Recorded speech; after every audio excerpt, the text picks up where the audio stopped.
whether you're talking babies, toddlers, youth, young adults, the parents are called to be the primary disciple maker of these children. Hi, I'm Phil, and you're listening to Drinks with the Pastor as part of the Imagine Church Ministry Network. Today we're joined with Nic Raber. Nic is the youth pastor at Shore Church in Shipshewana, Indiana, and has been in youth ministry for nearly 5 years. He's married to Michelle and is the dad to one son, Emmert. Let's learn about family ministry with Nic. All right, so we are here with Nic Raber. And we always start off letting you introduce yourself, so I don't want to say too much, but make sure you include in there, what are we drinking here, why did you pick it, and what do you do now in ministry or in life? Yeah, for sure. So my name is Nic Raber. I am the youth pastor at Shore Church in Shipshewana, Indiana, so about an hour north of you here in Columbia City, and we're kind of on the south side of Shipshewana there, so if you've been to Shipshewana, Amish country up there, that's kind of where we're located. Am entering the new phase of dad life, so I've got about a 9-month-old. He'll be 9 months here in a couple weeks, and so it's bizarre, man, just to see that like baby like growing and developing and changing every single day. So that's been super exciting. My son's name is Emmett. My wife's name is Michelle. She's a rock star. So what we're drinking sweet tea. This sweet tea happens to be from McDonald's, not a sponsor. Redacted. Yet. McDonald's. Sweet tea, just like your go-to drink? Sweet tea is definitely my go-to. So I tend to make several trips to Menards, and there's a McDonald's right next to the Menards. So oftentimes I'll swing through, grab a sweet tea, maybe a McChicken, depends on if I need a little snack, hit up Menards, and then head on home. I thought you were about to tell me about McNards. About Menards' secret sweet tea brand that they have. I have not thought about that, but yeah. McDonald's is probably like my go-to sweet tea just because it's fast and easy and it's excessively sweet. I do like to make my own sweet tea. I have a little secret ingredient that I put in there that just gives it a. It's not love, is it? I mean, that too, but there's actually like a physical physical thing. All right, so you're at Shore Church. Mm-hmm. What are your responsibilities? What do they have you doing? Kind of what does a day of Nic Raber look like? Yeah, so title is youth pastor. Responsibilities include more usually. So looking at what I'm kind of responsible for, the main priority would be youth and the youth group. But I'm also asked to kind of have an influence and a hand within the children's ministry, helping out there with volunteers and curriculum and things like that. And then I'm also kind of the church liaison between the congregation and the daycare ministry that we have there. So we've got a full daycare in the church. And so really the church wants to keep that ministry a priority, and so kind of my job is to kind of be that liaison in between the daycare and the church. So that's kind of overall what my responsibilities are. Day to day, it can vary a lot. The lead pastor, Carl Horner, and we work pretty closely together. I do help with kind of some sermon planning, and we put out a midweek called a sermon preview every week where we record a video just to kind of help people get engaged into what what the upcoming sermon is, just things like that. So, but main priority would be youth and their families from there. Awesome. Okay, so when I ask this, I always love to know what's happening in people's lives here. The biggest surprise you've had in the last year, and it can be your job or it can be personal. You've already talked about having a baby, so you're not allowed to use that one because that's the gimme. That's the biggest thing. But what's the biggest surprise you had in the last couple months to the last year, and why was that a big surprise? And kind of what'd you learn from it or whatever? So can I go back like a year and a couple months? You can do anything you would like. All right. I run this show. You run the show. I read paper. I started at Shore Church on March 6th, 2020. And the world shut down like On the 9th. like March 9th or something like that. So literally like my first Sunday to be there at church, as a pastor, it didn't happen. We had to cancel and so we did, some online stuff for the next several months. And so I don't know, was it 3-4 months or so before I was like actually physically in front of people from the congregation, instead of like through a screen. So that was definitely a shocker. Did not see that coming. Like when you go into a new ministry position, you're like, you're gung-ho, like I want to make these connections and these relationships with people, and you get there and you're like, I can hardly do this because face-to-face is just so much better when you're making relationships, right? I mean, we did a Zoom youth for several months, and it's like, your surface level types of stuff. I mean, the true relationship building, in my opinion, happens face-to-face, in person. Yeah. So I will say that was the biggest surprise, probably my entire ministry career, of expecting one thing and getting something. And having a 100-year pandemic happen the same day. Yes, exactly. You said, you did some stuff over Zoom, face-to-face. It's hard to substitute relationship over face-to-face. What was something that maybe you tried to do in that year with kids, whatever age bracket it was, that you were like, hey, this wasn't face-to-face, but I saw this really helped, or we tried this and it was good. It's not a substitute, but in a pinch, this worked well, I thought. So yeah. Definitely like in the Zoom stuff, we tried to keep it fun, for the most part, doing games and stuff. Something that didn't work well in Zoom, especially when the kids are not super comfortable talking. We tried to do like some breakout small groups where like the kids would like actually interact and talk and stuff. And we found it was better. The kids enjoyed it better when they could just sit back and listen. That might have just been the group that we had at the time. If we were to do that now, would it look different? Maybe, because we've got, kids have matured and things like that. Had a really young group at the time. And they know you now.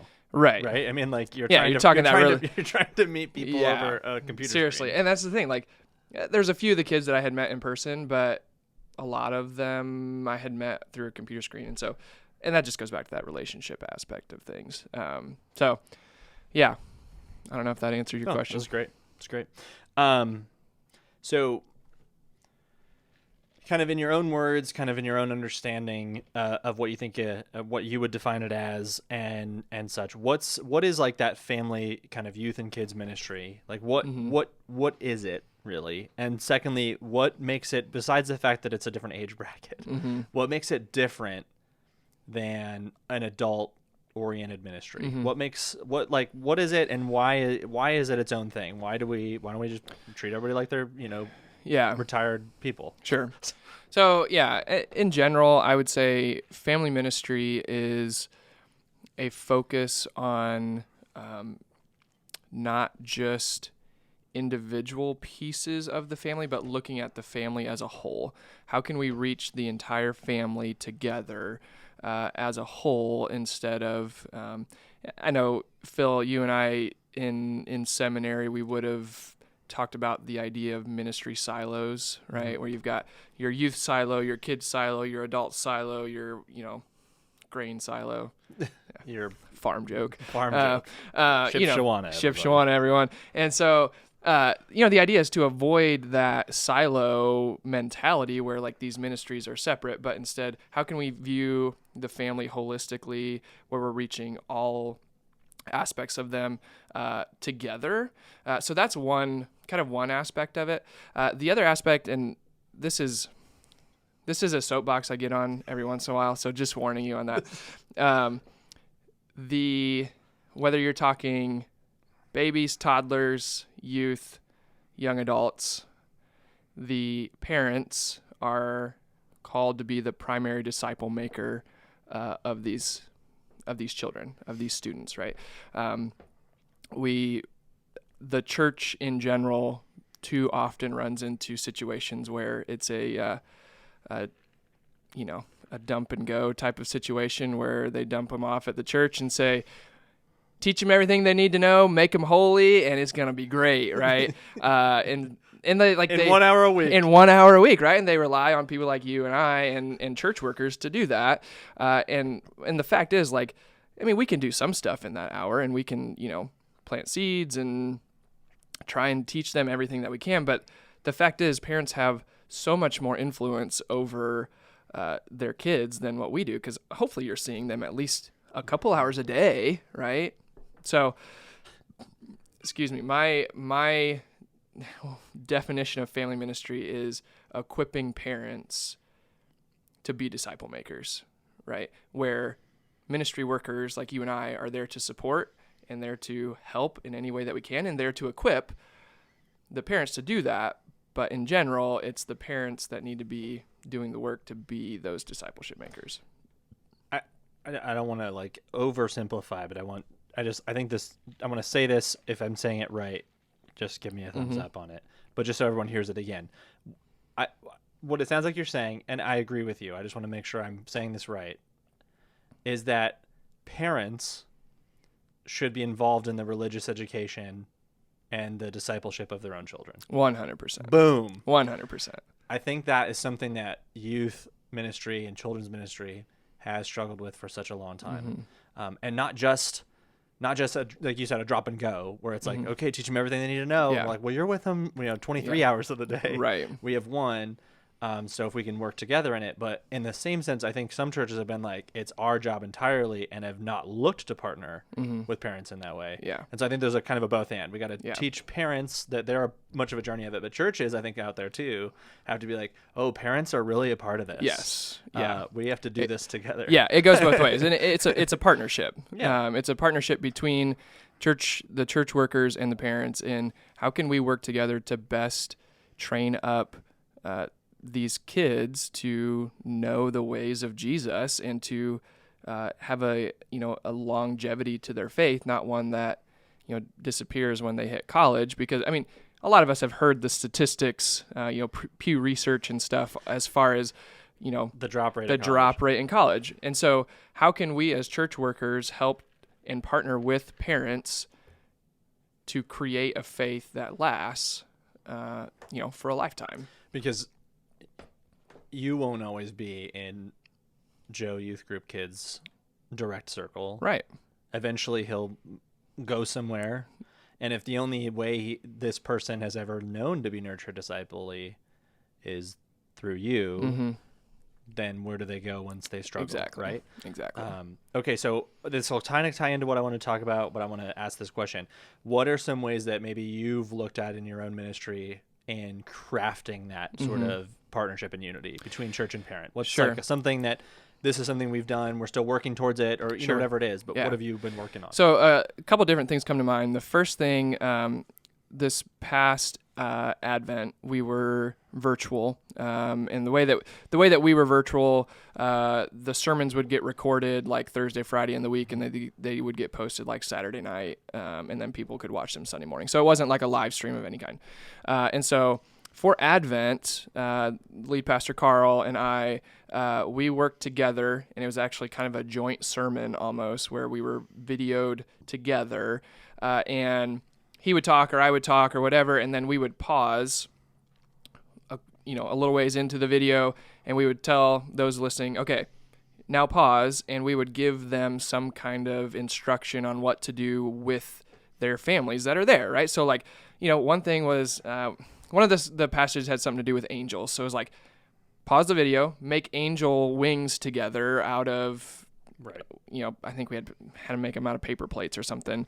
And then we talked about now parents like share a story of when this happened to you with your kids. And so it was we had a very big emphasis on the idea of doing things together, where you were building something or crafting something that had to do with the passage, but then it was also the idea of sharing stories, which is a huge thing in family ministry, like this idea of passing down the ways that God has worked in your life. I mean, you see that all over Scripture, right? Where Deuteronomy 6, where it's like, pass on the ways, of God to your family as you're walking down the road, right on your, your doorpost, like all of this stuff, right? And so that was one of the emphases that we did. So that's one thing. Second thing that I do personally to try and equip my parents the best that I can, this is just specific for the youth group, I will write up a follow-up email for the night of youth group. I'll give a short synopsis of, hey, this is what we talked about. This is the passage that we were looking at. Here's some of the main points or whatever, just pretty short summary. And then I'll say, here's a couple questions that you can ask your teen or your student to kind of keep them talking and to talk about, have them talk about and share what we talked about. So just this idea to try and equip them and to try and get those conversations started within the home. Now, do you know if they do it? No, you don't. I don't know. I've heard a couple parents that are like, yeah, I use that. And honestly, for me, if one parent is doing it, then it's worth me taking the time to do it. So I do know there are a couple that do it. I'm sure there's some that don't.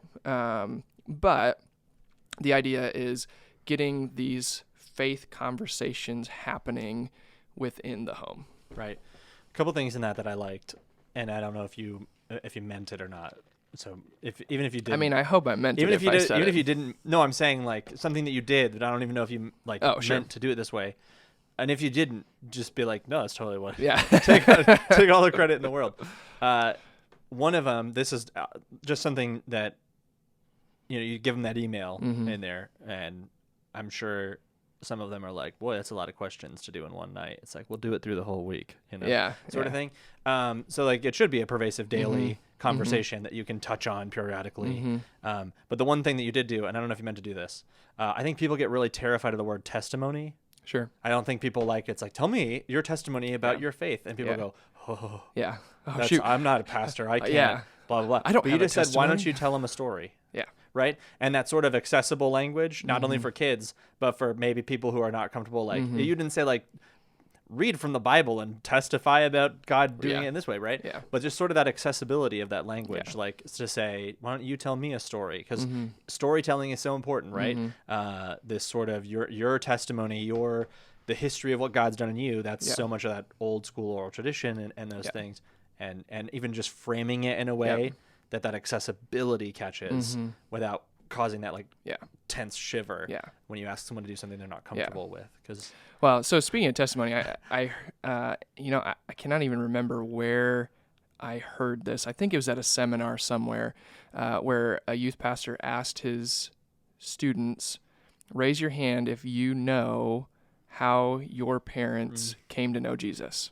Like, how did they come to know Jesus? And not a single student raised their hand, right? And so, and I've actually used that illustration in a sermon to challenge parents, and got some feedback from parents that were like, "Oh shoot," and like they went home and talked to their kids that day, right? And so it's this idea of when we share. When parents share, I mean, we're both parents, so I use we. When we share the stories of how God has been working in our life and how we came to know God, like they understand, like that's important to us. And so then it can be important to them too. And they learn through that. They learn through those experiences. But one thing that you said that I meant to bring up, this idea of through Scripture, you have this oral tradition of passing down the teachings of, the ancestors. Like stories was how everything was passed down, at some point things started getting, written down, but like majority of it was this oral tradition. And so we see that very prevalently in Scripture of stories are a huge way to pass the faith down to the generations. Yeah. This is touching on something you said a couple weeks ago. We're working through, I'm going to make my joke now. We're working through the greatest sermon ever preached, which of course is not the one that I gave on a Sunday. It's the Sermon on the Mount. I was like, it's not mine. It's a tribute to the real good one. Yeah. and we were doing Salt and Light. And one of the kind of stories I said was, I was playing a video game one time. I was doing raids on Destiny, and I was playing with a bunch of guys I didn't know who they were. And it was like 5 hours into it, and it's like 2:30 in the morning, and I had to preach the next day. Yikes. And that sounds like a terrible idea. It was a terrible idea at the time. I was young and silly.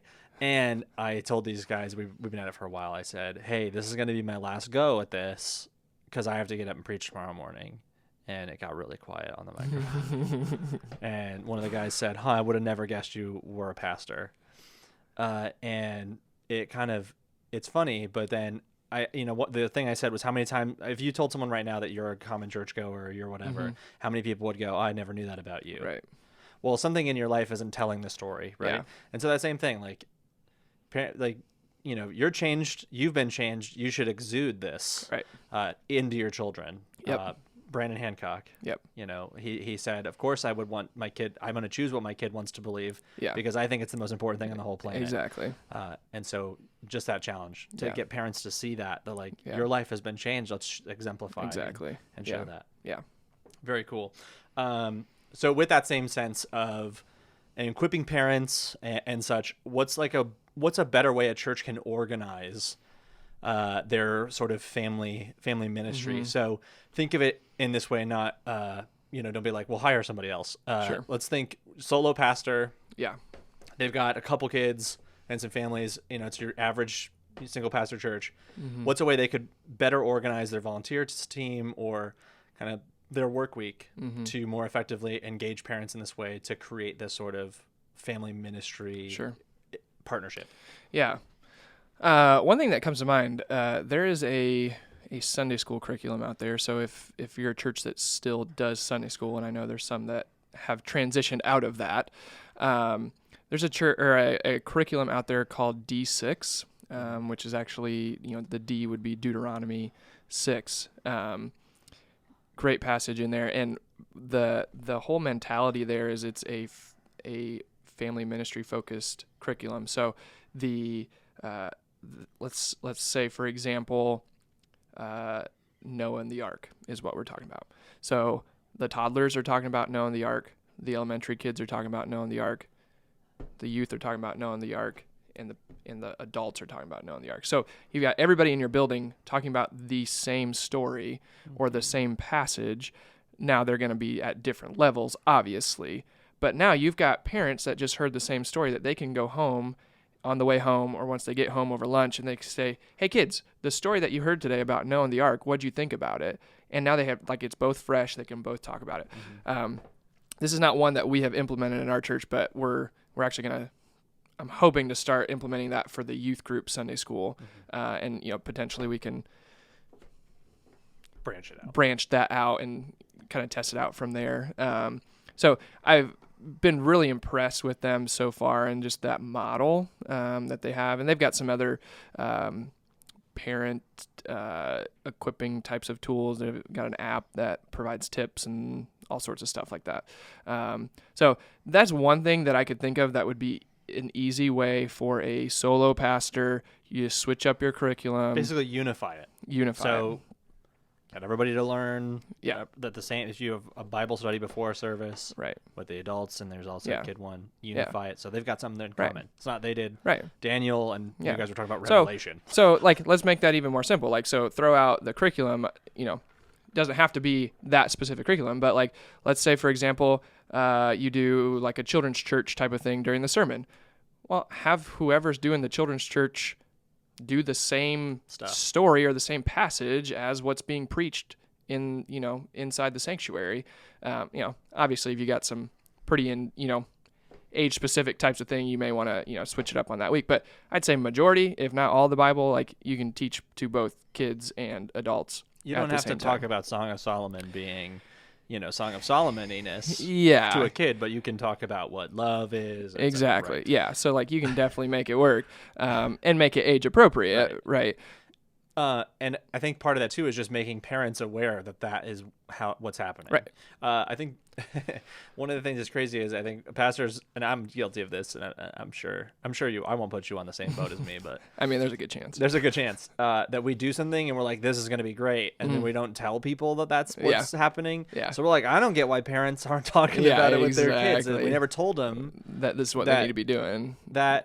No, we're talking about the same stuff. Yeah. You can talk to them about it because they're experiencing the same thing. Yeah. So make it, unify, but also tell parents and provide those not expectations, but expectations really. Sure.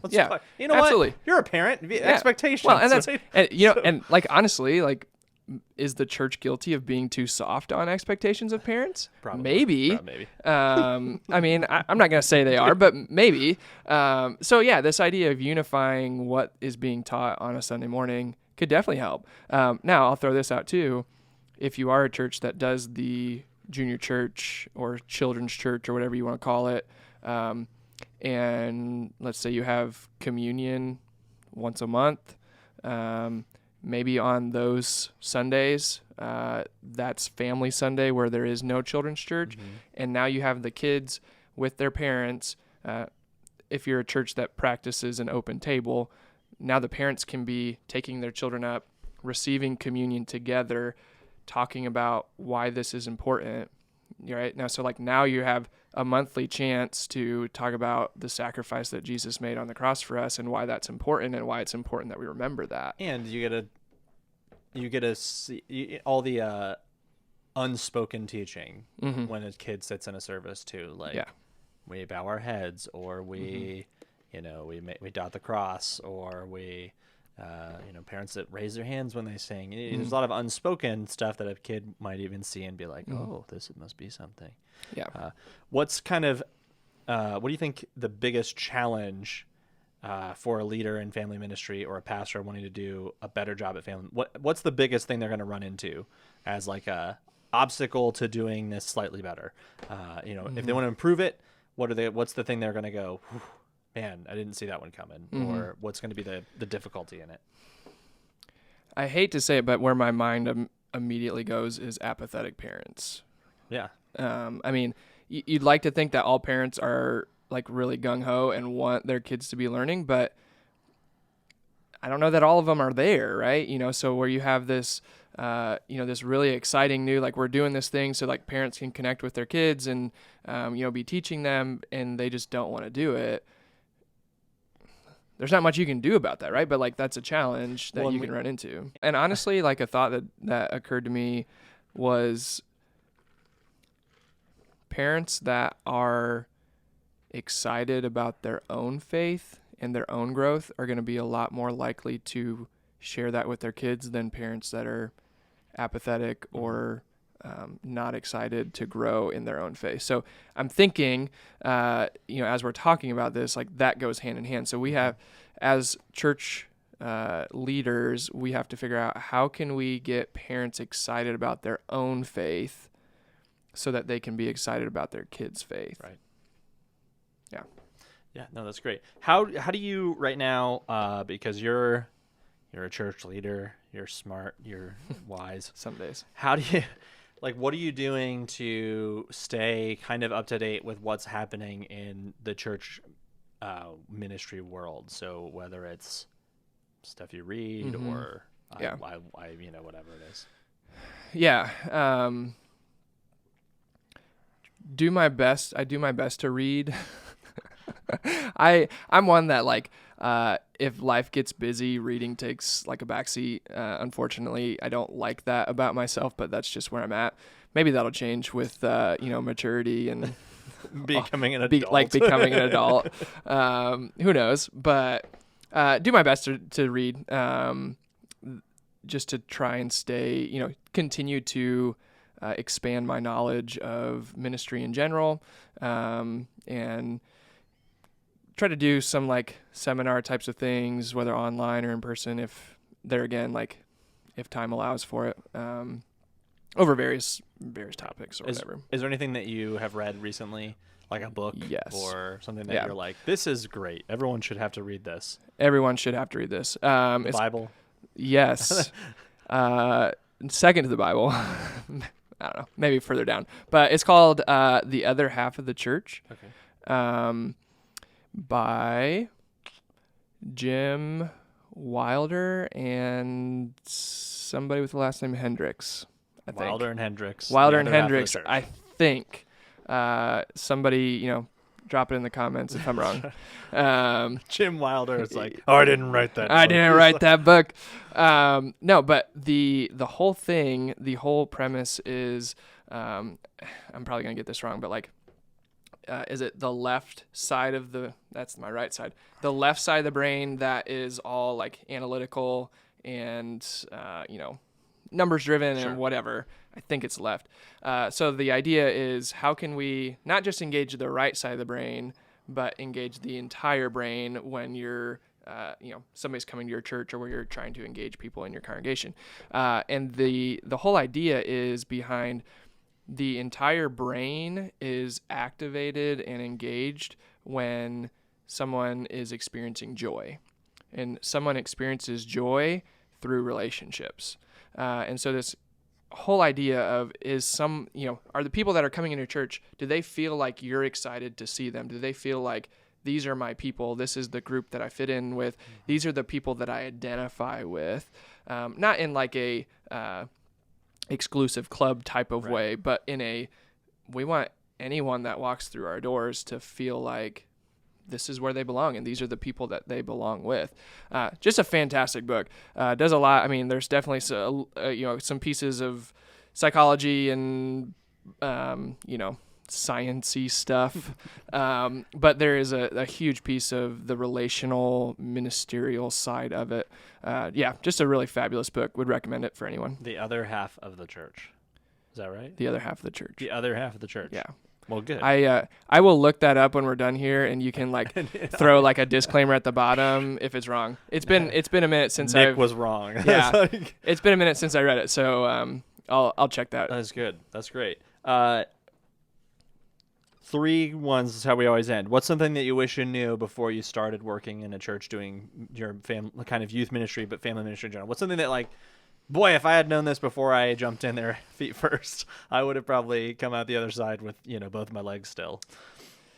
Yeah, both my legs.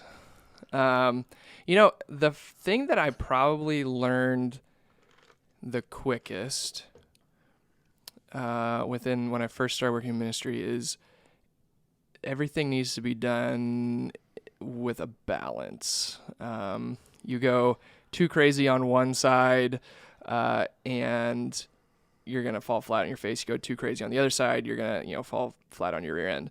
And honestly, like that can be applied to our conversation today with family ministry.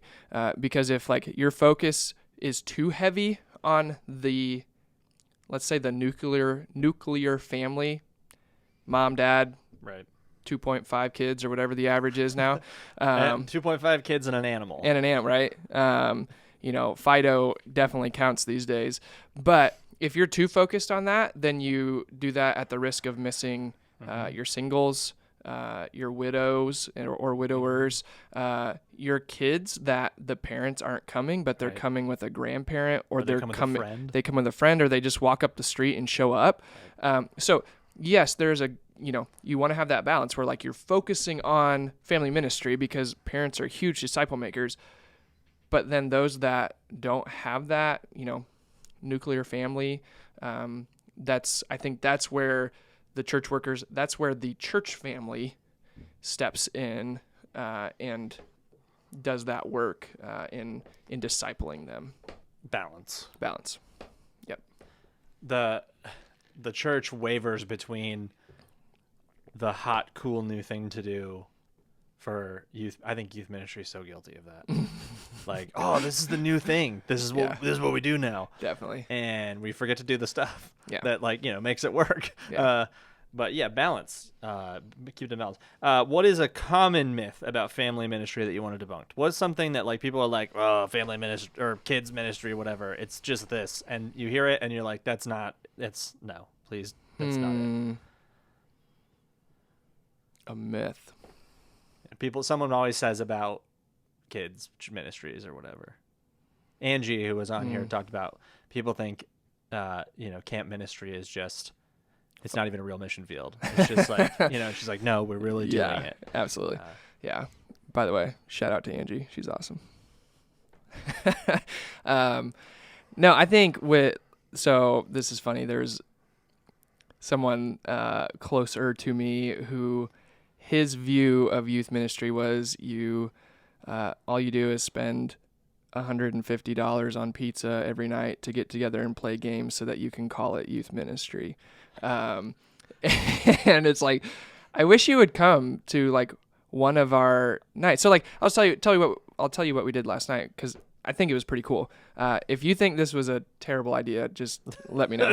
Don't say anything. Because like I really contemplated whether we should do this or not. So we did I called it Share Your Faith Speed Dating. So we had a line of kids. They sat, and adults were in there too. They sat across from each other. I gave them a list of questions, so it wasn't just necessarily like on the spot or anything like that. They had 5 minutes to talk, and so like they would take turns asking each other questions about like, so the first question is like, why do you believe in God?